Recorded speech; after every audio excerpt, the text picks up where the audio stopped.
Welcome back to Piers Morgan Uncensored. A county politician in Indiana, in the United States, is making headlines this week by, well, exploring his identity. A councilman is coming out as transgender and a woman of color. Delaware County Councilman Ryan Webb announced that he now identifies as an Indian American woman. Since that announcement, he's received some support, but a lot of backlash. Many calling him childish, despicable, even calling for things like execution. Yeah, that's always how the woke left responds, isn't it? You must execute him.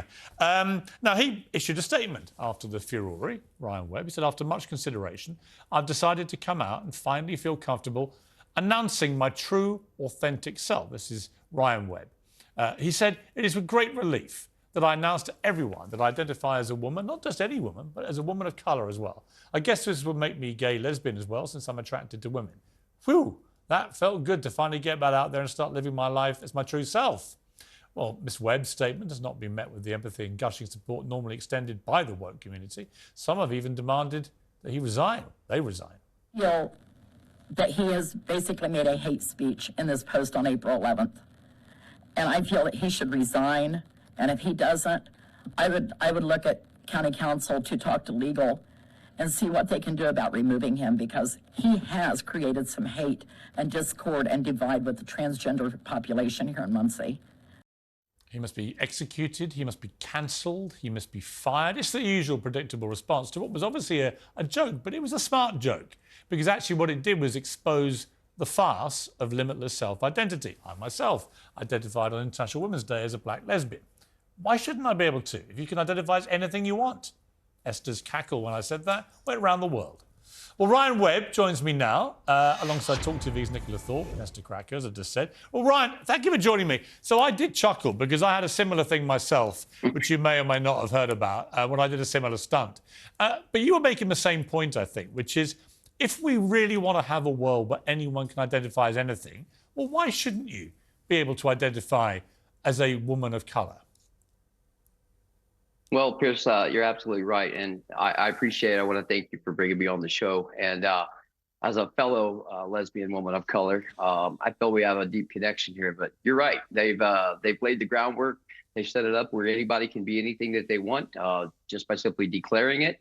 And, you know, that's what we're doing here. And it turns out that they don't really feel as strongly about that and believe it in their soul as they would make you believe, because I wasn't really as accepted in the beginning as you would think someone of my stature would be. Yeah, and the reaction was unbelievably vicious. People calling for you to be executed. Of course, they wanted you fired. Of course, they wanted you cancelled, and all entirely predictable, because it's fine for them on the other side of this debate to identify as whatever they want. But the moment you dared to identify as what you decided you wanted to be for that day, all hell breaks loose. It's the double standard. Well, predictably, the political left, they always implode on their own ideology. I've made a statement that I'm just holding up the mirror to them, and they're doing all the damage themselves. I've just stepped back, and with their own words and their own actions, they're just dismantling their entire ideology that they've worked very hard to build up to this point. And in my opinion, they've turned the clock back 2-3 years. You know, just a few days ago, all you had to do, if you wanted to self-identify as anyone as you choose, is just declare it. And it was a universal truth that had to be accepted. But now the truth is clear that that's not the case. Now I'm being told you have to do hormone treatments. You have to start dressing the part. You have to wear the makeup. You have to change your identification.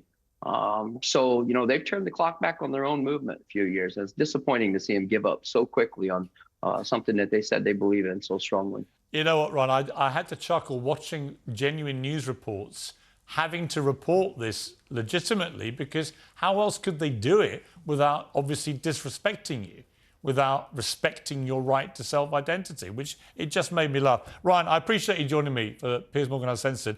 Thank you. What are you currently identifying as? I'm currently, at the same time, I'm still identifying as a woman of color. And I've said in a few other times, these journeys are often complex. And, you know, sometimes we never know where they're going to take us. We could end up right back where we started. I'm just riding I'm just riding the wave, and wherever it takes me, that's where I'll be. Well, I wish you all the very best with your journey, Ryan, and thank you very much indeed for joining me. Thank you. All right. It's a good laugh. And watching the news reports was hilarious. But, Nicola, I can see you fulminating as you were listening to this. But why? Because just as I was doing, all he's really saying is, look, if we genuinely are moving to limitless self-identity, we're not. This is where it can go. We're not. Well, we are, though. We're not moving to limitless We are. self-identity. There's male, female, non-binary. That's it. There's 3. That's not it. BBC teaches there are 100 genders. Genders is different. Genders is different. We're talking... Those what sex is non-binary? Those...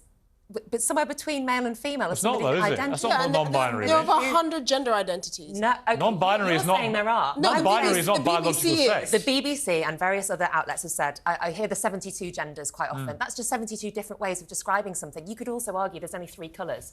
Red, yellow and blue. But a mixture of all those make multitudes of colours. It's the same thing with gender But how did you feel, male, for example, female and non-binary. how did you feel about an American cyclist, Austin Killipps, becoming the first transgender athlete to win a women's professional stage race? Yes. Right? This has caused complete outrage, and apparently the vast majority, you can see towering over the female competitors. But who's to say that height necessarily gives you an advantage? Clearly. In sport? But a lot of people will say... Because like all these trans athletes, when you look at how they competed as males, they didn't compete with anything like the success. So clearly they have a physical, biological advantage purely from having gone through puberty. It is indisputable. So anyone who tries... The moment I hear anyone on this side of the trans activist argument, I support trans rights to fairness and equality, but the moment I hear anyone on that side of the argument trying to defend what's happening in sport, in women's sport, they lose me.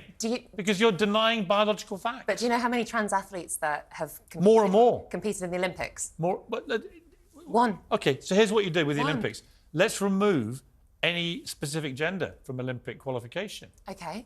What do you think would happen? Well, that's... What would happen? What would happen? Yeah. Is that... How many women would compete in the Olympics if it was gender neutral?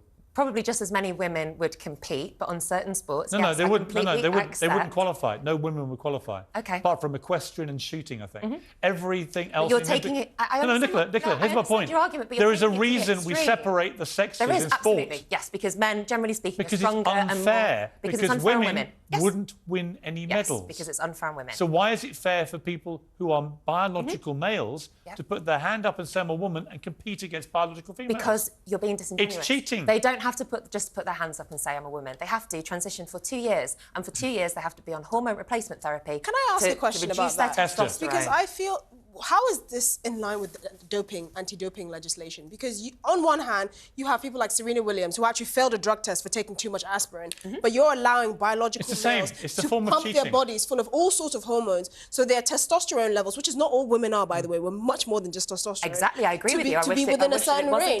Why are they? Well, Austin Killipps won't be having periods every month, which will affect training, for example. I don't have periods every month. Well, you're unique. I'm sorry. Most women... No, a lot of women don't have periods only month if you're on your coil. Well, right. That's but a lot of sportswomen have told me me that is rarely mentioned as one of the reasons why it's also incredibly unfair. But you just have to see Austin Killipps towering over the biological female. But let's talk about what was his name.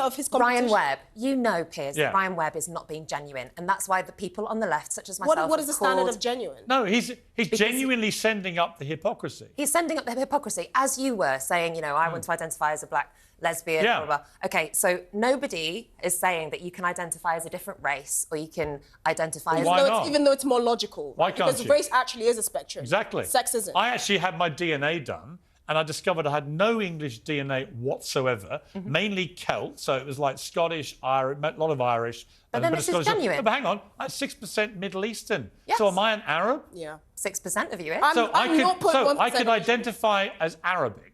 Yeah, but ultimately you are... And yet you would say, and most Arabic people would say, what are you talking about? You're not. Well, You're born in England, you're a white guy, you're not Arabic, right? However, it's more complicated, far more complicated than biological sex. Yeah, biological sex. Look, can you define for me then what is a man? Yeah, it's an adult male. And what is an adult male? And an adult male is an adult male. It's a biological chromosomes, pretty easy to define. Chromosome, fact-based thing. But what makes it's like I asked the Prime Minister of Australia. The chromosomes. I asked the Prime Minister of Australia, what is a woman? And he replied, it's an adult female. This is that. not difficult.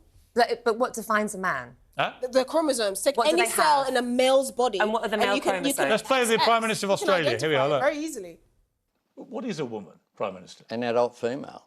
How difficult was that to answer? Not too hard. He was just on Time magazine's 100 most influential list, named by Justin Trudeau the wokest human being in the history of planet Earth as the champion of progressive I understand. politics around the world. Even he understands what a woman is. Yes. You know what's happened to him today all around Australia? Absolutely buried with abuse from the trans activist mob who say what he said there was transphobic. Transphobic for saying a woman is an adult female. It's nuts.